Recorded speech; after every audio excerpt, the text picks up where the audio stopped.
खास series market masters में आप सबका स्वागत है। और मार्केट मास्टर्स में आपको मैं मिलवाता हूं बाजार के कुछ जाने माने दिग्गजों से। और आज जाने माने दिग्गज एक नहीं दो मेरे साथ हैं, और देश और दुनिया में जिनकी एक बड़ी और अच्छी पहचान है। पहचान इस वजह से है कि एक को ग्लोबल मार्केट्स का ज़बरदस्त एक्सपीरियंस है, तो दूसरे को भारतीय बाजार का बड़ा गहरा अनुभव है। दूसरी बात, इन लोगों से मिलकर आपके मन में बड़ी पॉजिटिविटी आती है। जब भी बाजार के डायरेक्शन की आपको तलाश हो, उनसे समझिए, सीखिए, आपको पता चल जाएगा। और फंड मैनेजमेंट में तो इनकी कई दशकों से ज़बरदस्त महारत है। जी हाँ, मुलाकात करवाता हूँ आपकी हेलिस कैपिटल के फाउंडर समीर अरोड़ा साहब से हैं, जो आमतौर पर आपको सिंगापुर में नजर आते हैं। आज मेरे स्टूडियो में समीर सर, बहुत बहुत स्वागत है। और हेलिस म्यूचुअल फंड के सीईओ दिनशो ईरानी साहब हैं, जो मुंबई में होते हैं हमेशा, और आप कई बार मेरे साथ उनको शोज़ पर देखते हैं। सर, आपका भी बहुत बहुत स्वागत है। हमारे दर्शकों को बता दूं, 23 अक्टूबर ये वो डेट है जब एक नए म्यूचुअल फंड की शुरुआत हो रही है। वैसे नाम पुराना है, पहचाना हुआ है, और आप जानते पहचानते हैं समीर सर का हेलिस म्यूचुअल फंड अब हिंदुस्तान में अपना कामकाज शुरू कर रहा है, और आप भी वहाँ पर इन्वेस्टमेंट कर सकते हैं। तो समीर सर, सबसे पहले, और दिनशो सर, आप दोनों को बहुत बहुत बधाई। फाइनली आपका फंड आ रहा है। समीर सर, मैं तो कितने सालों से आपको बोलता हूँ, 25 साल हो गए आपको सिंगापुर जाके। मैं हमेशा ये बोलता हूँ, सर इंडिया आ जाओ, इंडिया आ जाओ, इंडिया आ जाओ। फाइनली आप आ रहे हैं ना? करेक्ट। तो लेकिन थिंग है कि ये आसान काम नहीं है। म्यूचुअल फंड में पहले तो ट्रैक रिकॉर्ड होना चाहिए लंबा स्पॉन्सर का, उसके बाद बहुत पैसे होने चाहिए इक्विटी के लिए।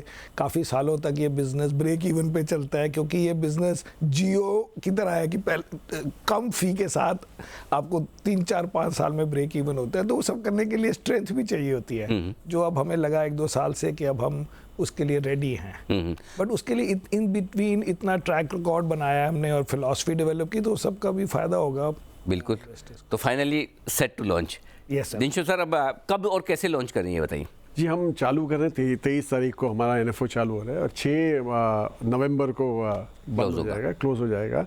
और काफ़ी हमारे हद तक काफ़ी सारे डिस्ट्रीब्यूटर हमारे साथ हैं, काफ़ी बड़े बड़े बैंक हमारे साथ जुड़ गए हैं।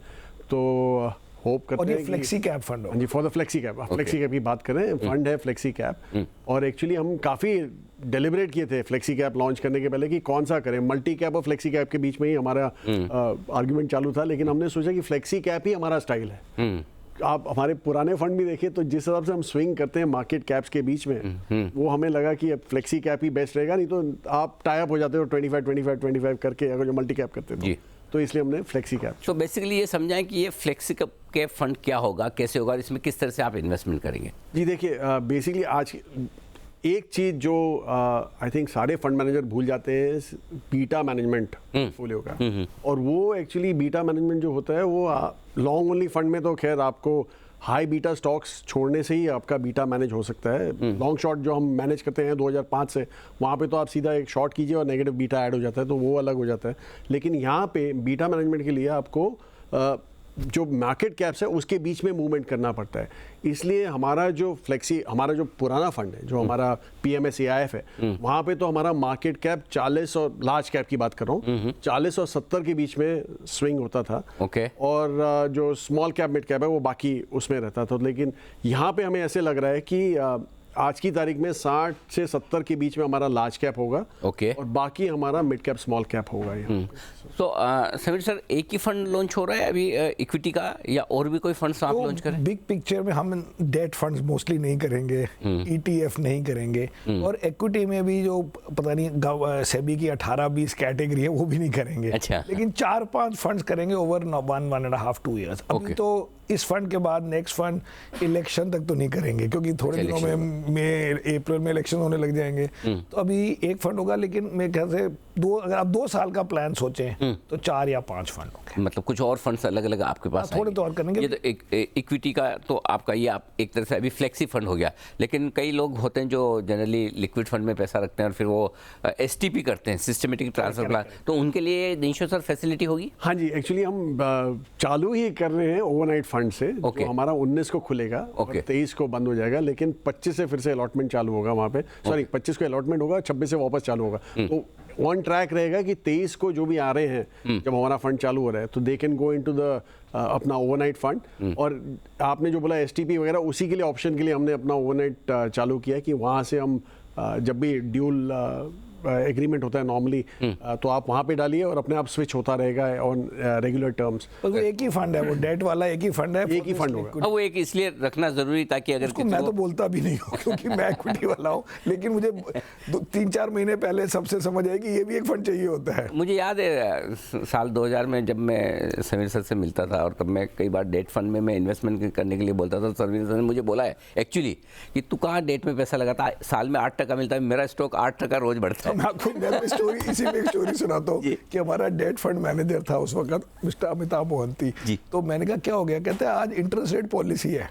मैं कहा उसमें क्या होना है आज, क्योंकि उसको कोई ध्यान ही नहीं देता था। कहते हैं आज शायद 25 बेसिस पॉइंट हाइक आ जाए। तो मैंने उसको बोला छोटी छोटी बातों की फिक्र ना किया कर। वो दिन अलग थे जब मार्केट में 100% बनते थे। राइट, नहीं लेकिन सर यही आपकी खास बात है कि आपकी मतलब जो एक बड़ी पॉजिटिविटी आती है आपसे और दिनशो सर से भी, जब भी मुलाकात करते हैं बात करते हैं, बड़ा वो मूड अच्छा हो जाता है एकदम।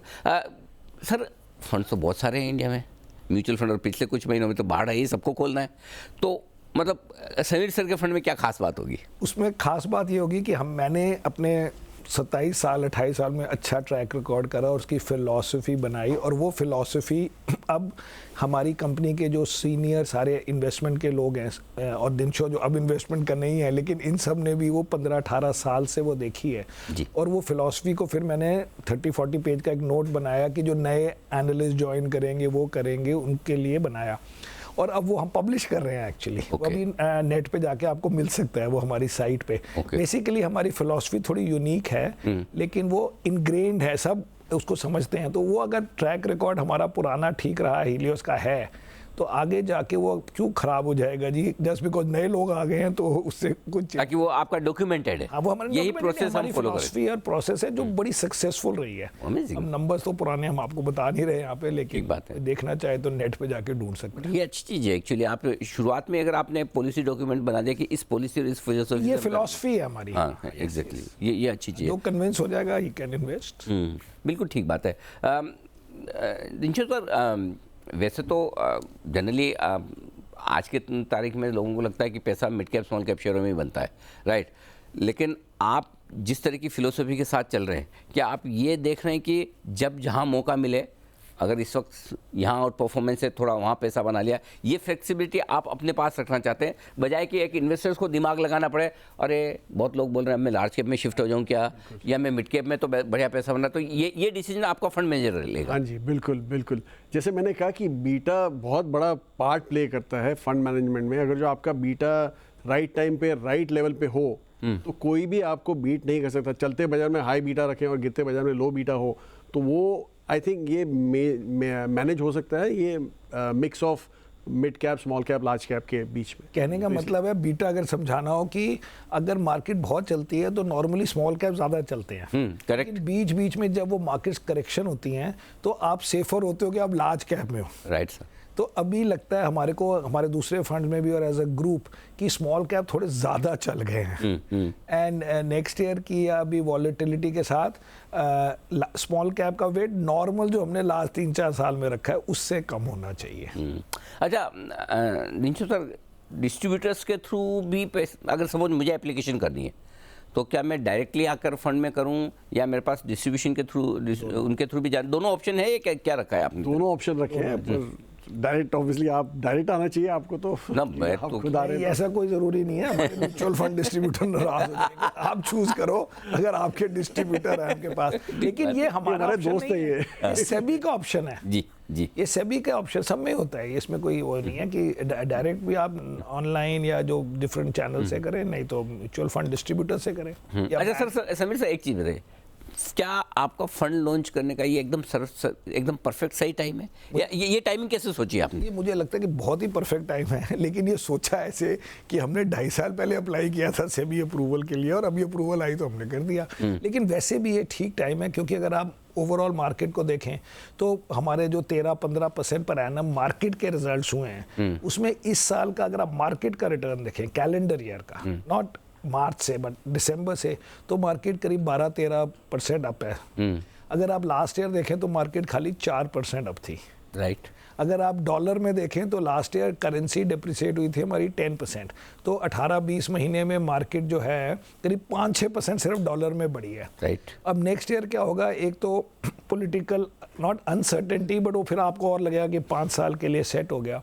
सेकेंड, कभी ना कभी नेक्स्ट फ्यू मंथ्स में यूएस के इंटरेस्ट रेट कट होने लग जाएंगे। अभी आप 6 महीने गिन लो, 3 महीने गिन लो, इतना नहीं गिन सकते। और थर्ड फायदा हमें ये हो रहा है कि लोग इस समय चाइनीज़ मार्केट से बड़े दुखी हैं, और चाइनीज़ मार्केट के जो फ्लोज थे उसमें से अगर हमें 5-10% उसमें से जो बड़ा लॉजिकल है वो मिल जाए तो इंडिया के लिए वो 15-20% की ग्रोथ होगी एफआई मनी में। और अगर एफआई भी ना नॉर्मली ना बेच रहा हो इन दिनों में, इन सालों, और इंडियन म्यूचुअल फंड या इंडियन पब्लिक तो वैसे ही मार्केट में डाल रही है, so it is a good time. लेकिन हमने इतनी डीप प्लानिंग नहीं की थी, अगर हमें ऐसी अप्रूवल मिली हमने शुरू कर दिया, बट फॉर्चुनेटली ठीक टाइम है। दिनशु सर, किस तरह के इन्वेस्टर्स के लिए आपका फ्लेक्सी फंड परफेक्ट है? जी, हर एक टाइप के इन्वेस्टर जो इक्विटी में करता है, बिलीव करता है, उसके लिए। इनफैक्ट जब आपने समीर जी को पूछा, मुझे उनका एक और याद है डेट फंड का। एक प्रेस कॉन्फ्रेंस हो रहा था या पता नहीं कहाँ था, एक आदमी ने उठ के बोला कि लॉन्ग टर्म आप बोलते रहते हैं, पर लॉन्ग टर्म होता क्या है? तो बोले वो लॉन्ग टर्म वो होता है, वो पीरियड होता है जब डेट अंडर परफॉर्म करता है इक्विटी को, वो लॉन्ग टर्म होता है। और दूसरा हमारा भी ये कहना है आज की तारीख में कि लॉन्ग टर्म जैसा वैसे कुछ होता नहीं है। आपको शॉर्ट और मीडियम टर्म में अगर जो आपका एक्सपीरियंस अच्छा रहेगा तो ही आप लॉन्ग टर्म तक रहेंगे। एब्सोल्युटली। तो इसलिए हमें चाहिए कि हमारा जो फंड है वो हर एक टर्म में इन्वेस्टर को खुश रखे। हाँ, शॉर्ट टर्म में सर्वाइव करेंगे तो लॉन्ग टर्म दिखेगा। इसलिए हमने अपना वो जो टैगलाइन बनाई है, हीलियोस म्यूचुअल फंड हर टर्म के लिए। हर टर्म के लिए? अरे वाह। मतलब ये नहीं कि खाली लॉन्ग टर्म, उसको गुजरने में मीडियम टर्म को भी गुजरना पड़ेगा। एब्सोल्युटली, वो समय पूरा देखना पड़ेगा। अच्छा सर, अब चूंकि आप फंड लॉन्च कर रहे हैं, एक बार जरा हमारे दर्शकों के लिए मैं आपसे मार्केट पर भी डायरेक्शन लेना चाहता हूँ। ग्लोबली बहुत कुछ चल रहा है और सामने इंडिया स्पेसिफिक इलेक्शंस का साल अब आपके सामने है, तो बहुत लोगों को डर लगता है कि क्या मतलब अभी ये टाइम थोड़ा संभलने का है, सावधान रहने का है, कैसे देखते हैं आप? तो पहली बात यह है कि अगर आप किसी भी पीरियड में, मैंने जैसे बोला 5 साल, 10 साल, 15 साल, 20 साल, पुराने 25 साल देखें तो इंडियन मार्केट का रिटर्न 13-14% रुपीज़ में रहा है। और 5 साल, 10 साल और 20 साल और 25 साल में nearly number 1 in the world. खाली 15 इयर्स में यूएस हमारे से आगे है। इसमें हम हर कंट्री नहीं गिन रहे हैं, लेकिन जो बड़े बड़े पूल्स हैं जहाँ लोग डालते हैं, US, Europe, Asia, China, Japan और इमर्जिंग मार्केट्स, इन सब में इंडिया ने अच्छा किया है, रुपीज़ में भी और डॉलर में भी।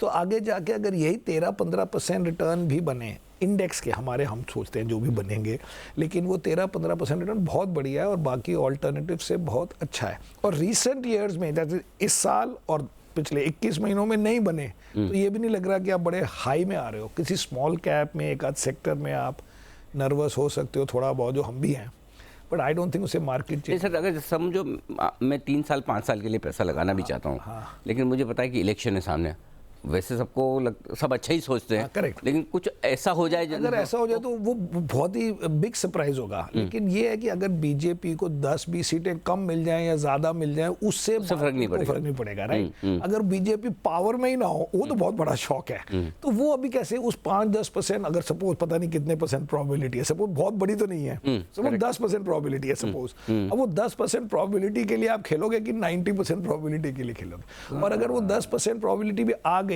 तो फिर आप 8, 10, 12, 15 महीने में मार्केट तो फिर चलती रहती है, ऐसी ही होती है मार्केट, लेकिन बीच में तो शॉक होगा ही, क्योंकि सरप्राइज होगा इतना नेगेटिव। बट अब सिंपल बात है कि आप 90% प्रोबेबिलिटी वाली चीज़ खेलोगे कि 10% वाली। ये आइडिया सही है। अच्छा, एक और दिनशु सर, जो जनरली समीर सर से जब भी बात करता हूँ सिंगापुर से, तो वो हमेशा बोलते हैं मैं इतना शॉर्ट हूँ, इतना लॉन्ग हूँ। इस फंड में तो वैसा कुछ भी नहीं है, ये तो प्योर लॉन्ग ओनली फंड है ना, प्योर लॉन्ग, मतलब अच्छे स्टॉक्स खरीदो, शांति से बैठो, वो वैसा वाला। तो आपकी जो अभी तक की फिलोसॉफी है इन्वेस्टमेंट की, BFSI वाले जो स्टॉक्स जनरली आप, वो हमारी फिलोसफी नहीं है, वो outcome of the philosophy. Outcome of philosophy, हाँ। तो क्या, हाँ जी, फिलोसफी में अभी नोट जो आप हमारी साइट पे जाके पढ़ना पड़ेगा मुझे, आप इतनी बार बोले तो। और दिनशॉ आपको बताएंगे, उसका नाम है एलिमिनेशन इन्वेस्टिंग। हमने तो ये वर्ड भी ट्रेडमार्क करा लिया है। अच्छा, EI। अच्छा जी, बताइए आप क्या है ये क्या बड़ा मैं देखना चाहता हूँ इन्होंने क्या, ये मेरी बड़े सालों से चल रही है इन्वेस्टिंग। अरे वाह, वंडरफुल, बताएं सर। मैं आप EI का बताऊं, उसके पहले ये भी बता दूं कि एक आपको खराब पता होता है क्या चीज होती है। हाँ। अब आदमी चोरी करता है तो खराब है, चोरी नहीं करता मतलब ये नहीं कि अच्छा है, कुछ और करता होगा शायद, क्या कुछ और करना। तो ये तो हमने क्या किया, हमने ये देखे इंडेक्स देखे और देखा कि ये जो अंडर परफॉर्म करते हैं स्टॉक, उनके अगेंस्ट क्या क्या चीज़ें खराब होती हैं। तो जैसे थीम खराब होती है, इंडस्ट्री डायनामिक्स खराब होते हैं, प्रमोटर इतने अच्छे नहीं होते हैं, फंड अकाउंटिंग जो होती है वो थोड़ी क्वेश्चनेबल होती है। तो ये सब ऐसे 8 पैरामीटर, हाई वैल्यूएशन अच्छा। हाँ जी, हाई वैल्यूएशन हाई होती है। उल्टा वैल्यूएशन तो लास्ट पैरामीटर होता है हमारा रिजेक्शन का। तो ऐसे 8 पैरामीटर हमने निकाले। अच्छा। और जैसे ही हम हमारे जो कंपनी है, जैसे हमने चालू किया NSE 500 से, जब हमने 2005 में चालू किया, तो जब भी हमने ये इसके थ्रू भेजा, ये फनल के थ्रू, तो एंड में जाके कोई करीबन 100 कंपनियां रह जाती हैं। अच्छा, अभी आप 400 तो उड़ी गई उसमें से। 400 उड़ गई, ये सब खराब फैक्टर्स। अभी आप सोचिए फंड मैनेजर के लिए हमने कितना क्लटर, कंफ्यूजन वगैरह सब क्लियर कर दिया। अभी उनको ये डिसाइड नहीं करना कि मैं ग्रोथ लूँ, वैल्यू लूँ, स्टील लूँ, सीमेंट लूँ, फार्मा लूँ। ये 100 कंपनियां, आप इनमें से जो पोर्टफोलियो बनाना है आप बनाइए, क्योंकि ये जो है, ये हम ये नहीं बोलते कि अच्छी है, पर ये हमें पता है कि जो खराब नहीं है, ऑब्वियस खराब है वो नहीं है। एलिमिनेट नहीं किया। और एक और बात ये है कि इसमें से लोग कहेंगे कि ये तो सब लोग करते हैं, तो फर्क ये है कि हम इसमें से एक भी फैक्टर नहीं एक्सेप्ट करते। तो लोग क्या करते हैं, ट्रेड ऑफ करते हैं। जैसे हमें अगर कोई स्टॉक महंगा लगता है, मैं आपको नाम नहीं बता रहा, वो जिसने खरीदा है उसको भी पता है कि वो महंगा है, लेकिन हम कहते हैं कि वो महंगा है और वो कहता है कि वो अच्छा है। तो वो ट्रेड ऑफ कर रहा है अच्छा वर्सेस महंगा। हमें समझ आई है कि इतने सारे स्टॉक्स अच्छा करते हैं कि हम ही ट्रेड ऑफ एक्सेप्ट क्यों करें। हम कहते हैं महंगा है तो आउट, खाली महंगा है तो आउट, डजंट मैटर कि आप बड़े अच्छे हो। आपको बहुत, ये नहीं कि सस्ता होना चाहिए, आपको महंगा नहीं होना चाहिए। मतलब opposite of bad is not good, opposite of bad is not bad. जैसे अगर कोई बोले कि कंज्यूमर सेक्टर में 35-40 मल्टीपल की कंपनीज होती हैं, अब कोई बोले कि आज ये आपको 42 की मिल गई है या 38 की मिल गई है, तो सस्ता थोड़ा हो गया, but it is not bad. मतलब इस फैक्टर को हम इंपॉर्टेंस नहीं देंगे इस इशू में। लेकिन अगर वो 60-70 पी वाले बन गए जो पहले 40 के होते थे, या उनकी ग्रोथ बड़ी कम थी और वो 60 पी बेच रहा, हमें नहीं चाहिए। तो कई फंड में, जैसे मैं बात करता हूँ, कुछ ऐसे ऑब्जेक्शनेबल स्टॉक होते हैं पोर्टफोलियो में, जिनके प्रोमोटर पे क्वेश्चन मार्क हो, ऐसा तो पूछेंगे सर इसमें तो आर यू कंफर्टेबल, अकाउंटिंग और या प्रोमोटर ठीक है, तो बोलते यार इसीलिए तो ये भाव में मिल रहा है। हाँ, वो मैं नहीं करूँगा, वो नहीं करेंगे। लेकिन आपको, क्योंकि आप इस एनवायरनमेंट में जहाँ 500 कंपनियां हैं, आप अपने डेफिनेशन, जैसे कॉर्पोरेट गवर्नेंस हम कहते हैं जी बैड नहीं होनी चाहिए, लेकिन गुड कौन सी कॉर्पोरेट गवर्नेंस होती है? मोस्टली नहीं होती। का तो कोई फॉर्मूला है। तो आप कहोगे नॉट बैड ठीक है, मतलब कि आप नॉर्मल कंपनियों की तरह हो। तो अगर गुड, तो मैं हमें जिंदगी में 2-4 मिली होंगी जिन्होंने बियॉन्ड व्हाट इज रिक्वायर्ड किया। एक्सेप्शनल तो हाँ, बहुत क्या। तो इसलिए हम पहले कह रहे हैं कि 8 फैक्टर जो हैं, जो दिन शो ने बोले, वो नॉट बैड होने चाहिए, उसमें कोई रिजेक्ट। उसके बाद हम गुड ढूंढेंगे बाकियों में कि भाई किसमें गुड फैक्टर ज्यादा है। लेकिन आपकी बात बिल्कुल सही है कि कई कंपनियों में आपको डिफरेंट वे से देखना पड़ता है कि अगर कोई कंपनी है तो उसने इन्वेस्टर के अगेंस्ट क्या किया है। अगर इन्वेस्टर के अगेंस्ट नहीं किया, हम कहते हैं अब मार्केट में अब यही इन्वायरमेंट है, सब अपनी अपनी कोशिश कर रहे हैं। ठीक बात। तो दिनशो सर, चूँकि आप फंड CEO आप रहेंगे इस फंड के, जस्ट समझना चाहता हूँ 5 साल की स्टोरी इस फंड के लिए। सपोज मैं 5 साल बाद वापस से जब आपका इंटरव्यू करूँ इसी फंड पे, कि खाली 5 साल बाद बीच में नहीं करोगे? नहीं, बीच में, अरे सर हम तो कहते हैं हर टर्म के लिए, हमारा हर टर्म के लिए। आप 2 साल बाद भी करना जी। ये मेरा सौभाग्य कि आप स्टूडियो में आके इंटरव्यू दे रहे हैं सर। मतलब आपसे तो बात करने में, मिलने में हमेशा बड़ा मजा आता है दोनों के साथ में। तो 5 साल की क्या थीम, क्या स्टोरी इंडिया की बन सकती है, हमारे मार्केट की बन सकती है? जी देखिए, एक्चुअली एक चीज़ तो गिवन है कि इंडिया 5 साल के अंदर नंबर 3 रहेगा GDP में।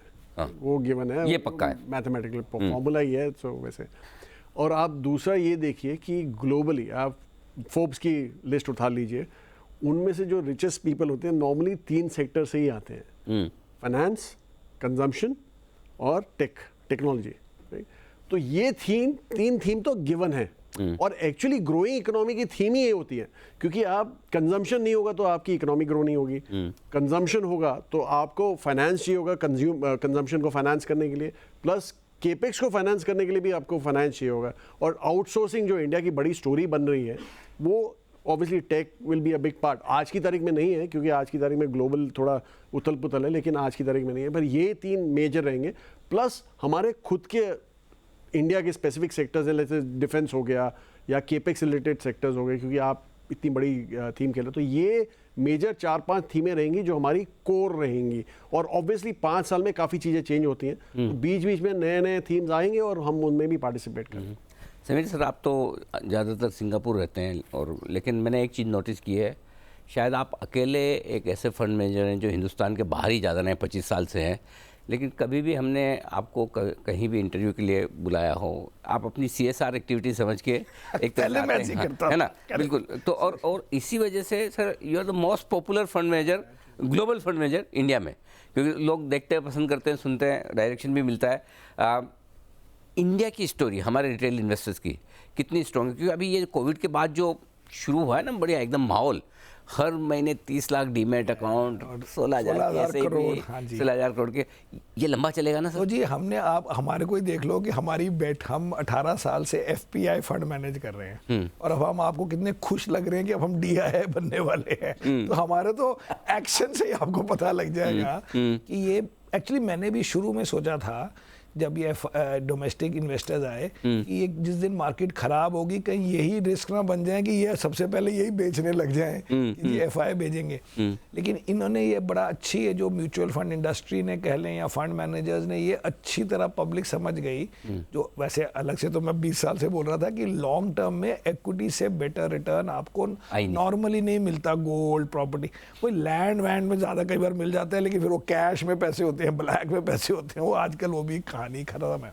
लेकिन normal liquid, reasonably liquid, small ticket, आप 5,000 रुपये भी डाल सकते हैं, ये सब चीज़ें या इक्विटी के सिवाय नहीं है। और इक्विटी मार्केट में इंडिया ने बाय द वे 25 सालों में मिस्टर बफेट को भी बीट कर दिया डॉलर टर्म्स में, इतने बढ़िया रिटर्न से। इंडिया के रिटर्न इतने अच्छे रहे, मैंने बताया ना, 5, 10, 20 और 25 में नंबर 1 है, और 20 ईयर्स या 15 ईयर्स में नंबर 2 है, US नंबर 1 है। सो कहने का मतलब है कि इंडिया के रिटर्न इंडिया के हिसाब से भी अच्छे हैं और ग्लोबल के हिसाब से भी अच्छे हैं। तो इसलिए ग्लोबल इन्वेस्टर्स का 600 बिलियन है जो भी इंडिया में लगा हुआ है, एंड नॉर्मली दे इन्वेस्ट। उन्होंने लास्ट ईयर नहीं इन्वेस्ट किया, तो लगता है जैसे वो बड़ा नॉर्मल उनका एक्शन है। अच्छा सर, समीर सर, जाहिर सी बात है आपका पहला फंड है, बड़े एक्साइटेड होंगे आप लॉन्च करने के लिए, और कुछ टारगेट भी सेट किए होंगे कि, तो मैं आपको 3 टारगेट देता हूँ। निफ्टी 20,000, बैंक निफ्टी 45,000 और सेंसेक्स 65,000, ये अभी लेवल है। हाँ, कितने करोड़ रुपए का आपने टारगेट रखा है कि 20,000 करोड़ का मोबिलाइजेशन होगा, 45,000 करोड़ का होगा या 65,000 करोड़ का? पहले दिन तो नहीं होगा। पहले दिन होगा तो फी इतनी कम हो जाएगी। मतलब निफ्टी, बैंक निफ्टी, सेंसेक्स के उसके लेवल का कितने हजार, कितने आप 3 साल का प्लान बोलो तो कोई सोच भी सकता है, ऐसे नहीं है। और एक और बातें समझ नहीं आती है, इतने लोग हैं, इतने डिस्ट्रीब्यूटर्स हैं, इतने बैंक्स हैं, इतनी पब्लिक है कि अब जैसे कोई हमें मिलता है कि मैं जी पैसे आपके फंड में इन्वेस्ट करूंगा, अब हमें नहीं पता वो 5 लाख वाला आदमी है कि 1 लाख वाला है कि 10 लाख वाला है या जो भी है, तो इसलिए कुछ समझ नहीं आती है। तो भगवान के ऊपर इन्वेस्ट तो मैं भी करूंगा। हाँ बिल्कुल, अब हमें कितना करूंगा ताकि वो चुपचाप छुपा रहे तो अच्छा है। नहीं, बट आई एम श्योर आप इन्वेस्ट पक्का करें और SIP भी करें और अपने ये एम्प्लॉइज को भी कराएं। बिल्कुल सर, और आई एम श्योर कि लोग आपको इतना पसंद करते हैं, प्यार करते हैं, आप जहाँ भी जाते हैं। मैं तो अभी सर के साथ मुझे बड़े ग्राउंड इंटरव्यूज़ भी करने का मौका मिला, तो बड़े चाहते हैं, और सबसे बड़ी बात आपकी जो पॉजिटिविटी और स्माइल है उसके ऊपर जी हमने एक टैगलाइन किसी ने बताई जो हमारी है नहीं, लेकिन हंसते हंसते इन्वेस्ट करो। बिल्कुल sir. Dinshaw sir, Sameer sir, बहुत बहुत आपको शुभकामनाएं, कॉन्ग्रेचुलेशंस। फंड आपका लॉन्च हो रहा है और अब तक आपको हमेशा सक्सेस मिलती रही है, अब तक की जितनी मिली उससे ज़्यादा सक्सेस आपको इस फंड लॉन्च पर मिले, और दर्शकों का पूरा और निवेशकों का पूरा प्यार मिले, हमारी शुभकामनाएं। और बहुत बहुत धन्यवाद सर जी बिजनेस को समय देने के लिए। तो आपने मुलाकात की मार्केट मास्टर्स में हेलियस म्यूचुअल फंड की टॉप टीम से। फंड लॉन्च हो रहा है 23 अक्टूबर से, आप भी पैसा लगा सकते हैं। इस खास शो में इतना ही, नमस्कार।